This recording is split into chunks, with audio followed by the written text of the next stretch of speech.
Let's talk about something that too many people experience in silence, what it really feels like to be married to a narcissistic husband. Not just the pain, but the truth, the clarity, and ultimately the power to stand in who you are.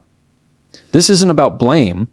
This is about recognizing the patterns, reclaiming your identity, and rising stronger than ever. Here are the 3 things we're going to break down today. It starts off beautifully, almost too beautifully. A narcissistic husband doesn't come in waving red flags. He comes cloaked in admiration, charisma, and grand gestures. He makes you feel like you are the best thing that ever happened to him.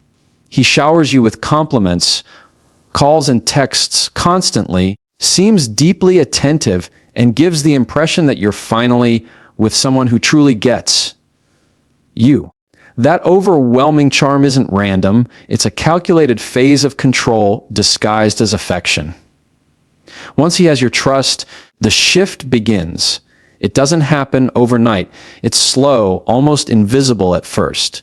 But eventually, you start to notice a change in the tone, in the energy, in the way he responds to your presence.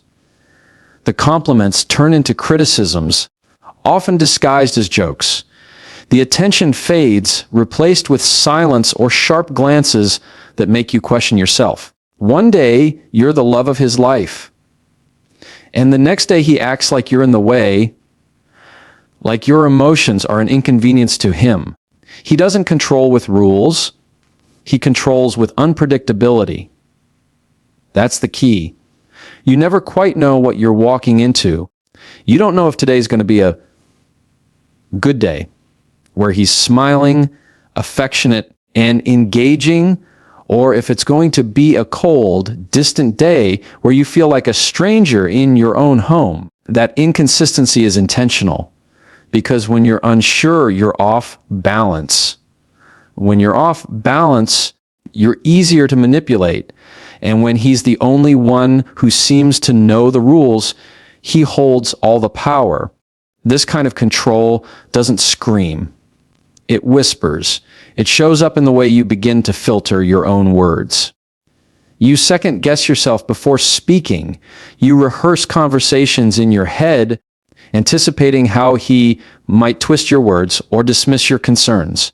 You tell yourself to pick your battles, not realizing that your silence is slowly becoming a habit, not a strategy. When he says something cruel and you call it out, he flips the script. You're too sensitive, he says. I was just joking, he says. You're always so negative, he adds. And just like that, your legitimate feelings are turned against you. What starts as a moment of clarity on your part becomes another round of self-doubt. That's how charm becomes chaos. That's how the man who once made you feel seen is now making you feel invisible. He's not chaotic in public. In fact, to others, he might look like the perfect husband. Polite, generous, funny. That's part of the trap. Because when you try to explain what's going on behind closed doors, people might not believe you. You begin to question whether anyone would even understand what you're going through. That isolation plays right into his hands. The more confused you are, the more he can claim to be the rational one. There are moments where the charm resurfaces. When he feels like you're slipping away or pulling back emotionally, he suddenly becomes the man you first met. The compliments return. The sweet gestures show up again. And for a second, you breathe. You believe it might be getting better. That's the cycle. That's the hook. He gives you just enough to keep you in, but never enough for you to truly feel secure. It's not affection. It's a reset of the control. You find yourself justifying his behavior. He's under a lot of stress. You think, he's not always like this. You start keeping score in your mind of the good moments, trying to outweigh the bad. But deep down, your heart knows something isn't right. That tug you feel, that discomfort, It's your truth trying to speak through the fog. It's your spirit reminding you that you were never meant to live in confusion, fear, or emotional instability. The way he keeps control is subtle, but powerful. It's in the way he gives affection only when it benefits him. It's in the way he changes the subject when you bring up your needs. It's in the way he laughs off your pain and calls it drama. And it's in the way you now look in the mirror and wonder where the vibrant, confident woman you used to be has gone. He doesn't want you empowered. He wants you dependent. Not because you're weak, but because he knows you're strong. And strength threatens a man who builds his self-worth by tearing others down. But the moment you see this cycle for what it is, that moment of clarity, it's a crack in the foundation he built. And once you see it, you can never unsee it. That's the beginning of reclaiming your power. That's the beginning of choosing yourself again. It's a strange feeling, watching your reality get twisted in real time by someone who claims to love you. At first, you try to make sense of it. You replay the conversations, trying to figure out if you really did say it that way, if you really misunderstood, if maybe you really were overreacting. But deep down, a small voice tells you no, you were right the first time. And yet, he keeps rewriting the story, and over time, you start to doubt that voice inside you. A narcissistic husband doesn't handle being wrong. To him, being wrong is weakness, and weakness is intolerable. So instead of owning up to his behavior, he rewrites the situation to protect his ego. Every mistake becomes your fault. Every argument becomes your emotional instability. Every moment where he's clearly in the wrong becomes a performance in which he plays the misunderstood victim. You could present the facts, recall the exact words spoken, even bring up messages or evidence. And somehow, he'll still find a way to make you the issue. That's not what I meant. You're twisting my words. You always do this. And in those moments, you're not just arguing about the issue anymore. You're fighting to hold onto your own perception of reality. This is not just frustrating. It's psychologically damaging. Because when someone constantly denies your reality, you start to question your own judgment. You begin to second guess the clearest of situations. You hesitate to speak up because you fear he'll once again flip the narrative and leave you feeling confused and defeated. It's not just manipulation, it's mental warfare. One of the most common tactics he uses is gaslighting. He'll tell you things didn't happen the way you remember. He'll suggest that your emotions are exaggerations. He'll frame himself as calm and logical while painting you as irrational or overly emotional. And the more calm he acts in these moments, the more unstable you start to feel, like maybe he is the one being reasonable and you're just too emotional to see clearly. But the truth is, his calm is calculated. It's designed to undermine your confidence and elevate his own sense of control.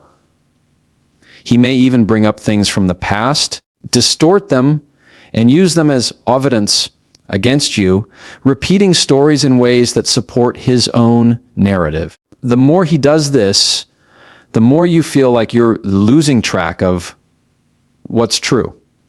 That's the goal. Because when you're unsure, you're easier to manage. And when he controls the narrative, he controls the relationship. This rewriting of reality also extends into how he talks about your relationship to others. He might portray himself as the devoted husband, the one who's trying so hard, while subtly painting you as the unstable or ungrateful one. He knows how to craft his image. He's not careless, he's strategic. And when you finally break down or speak out, it fits perfectly into the story he's been telling. Say, I told you she's emotional. I told you she makes everything dramatic. It's a trap that feels impossible to escape. Because even when you know the truth, he makes you feel like no one else will believe you. He isolates you, not by locking doors, but by convincing you that your truth is too messy, too flawed, too emotional to be valid. And when you're surrounded by his version of reality long enough, you start to shrink into it. You minimize your pain. You keep quiet to keep the peace. You stay small so he can stay big. But here's the deeper truth. The fact that you feel this confusion, this constant questioning, this internal chaos, it's not proof that you're unstable. It's proof that something isn't right. Healthy relationships don't leave you feeling like you're losing your mind. Healthy love doesn't distort truth to avoid accountability. Healthy people own their actions, even when it's uncomfortable. He doesn't do that, not because he can't, but because he won't. The way he rewrites reality isn't just about the present. It's about shaping the future. Because if he can convince you to doubt your perception today, then tomorrow, when something even more serious happens, you'll already be trained to question yourself first. But the moment you start trusting that quiet voice inside again, the one that keeps whispering, "This isn't love. This isn't right," that's the beginning of the end for his narrative. The moment you stop trying to argue with him and instead stand firm in your own truth, everything starts to shift. He may keep rewriting the story, but you're no longer obligated to believe it. You don't need his version of events to validate your experience. You lived it. You felt it. And that's enough. Truth doesn't require approval. It only requires your permission to speak. Give it that permission. Because your clarity is your power, and no one can take that away from you. It doesn't always hurt in loud ways. Sometimes, the most damaging part of being with a narcissistic husband is the quiet unraveling. Not the yelling or the arguments, but the silence. The subtle moments where you start to disappear in your own life, where your voice fades, your light dims, and your identity begins to feel like a distant memory. This isn't just emotional neglect. It's a slow, strategic draining of who you are. At first, you were full of life. Maybe you laughed easily, shared your opinions freely, had your own rhythm. But over time, that energy was met with resistance, not always directly. Often it was the quiet dismissals, the long pauses after you spoke, the sighs, the lack of response when you were excited about something, the way he looked at you when you were emotional, like you were broken, exhausting, or too much. So you started to adjust. You toned yourself down. You became quieter, less expressive. You stopped bringing up certain topics because you knew it would be met with annoyance, sarcasm, or worse, cold silence. That silence speaks louder than words ever could. It's his way of punishing without saying a word. He doesn't yell. He withdraws. He disappears emotionally right there in the same room. And the message is clear: you're not worth responding to. And slowly, you start responding to yourself the same way. You stop dressing up for yourself.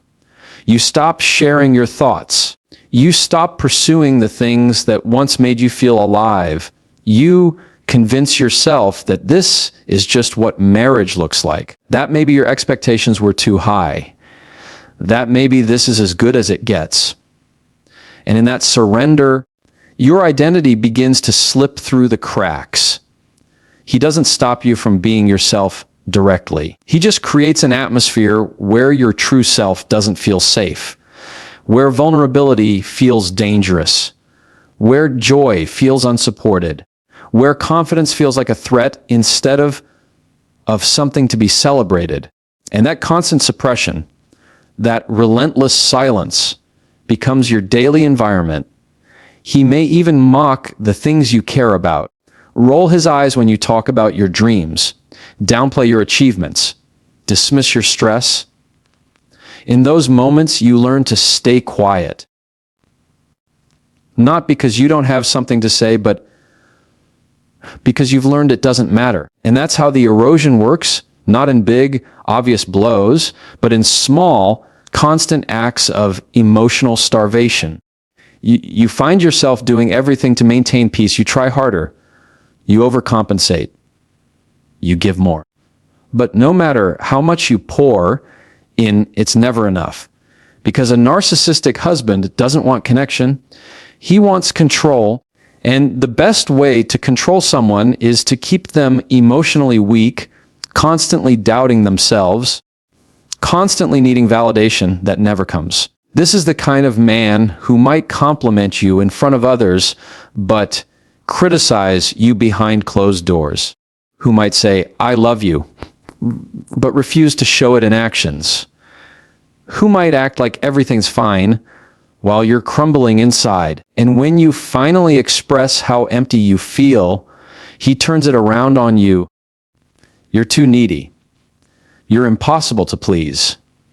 Nothing I do is ever enough for you. That moment, the one where you're blamed for your own loneliness, is one of the deepest betrayals, because all you ever wanted was connection, and somehow you've been labeled as the problem for noticing its absence. You may start to forget who you were before all this. You may look in the mirror and not recognize the person staring back. But let me remind you that woman you used to be, the one who laughed loud, loved deeply, dreamed boldly. She's still there. She's been buried under years of emotional neglect, but she is not gone. She's waiting for your permission to return. You do not have to stay in a place where love is a weapon, where silence is control, where your identity is slowly fading. You deserve to be seen, heard, celebrated. You deserve to live fully, not survive quietly. And the moment you choose to stop shrinking, the moment you decide to start speaking, the moment you remember that your voice matters, that is the moment you start coming back to life. Not for him, not to prove anything, but for you, because you were never meant to live in emotional starvation. You were meant to thrive in love that nurtures, respects, and empowers. You don't need his validation to rediscover yourself. You just need the truth. You were always enough. You just forgot. And now it's time to remember.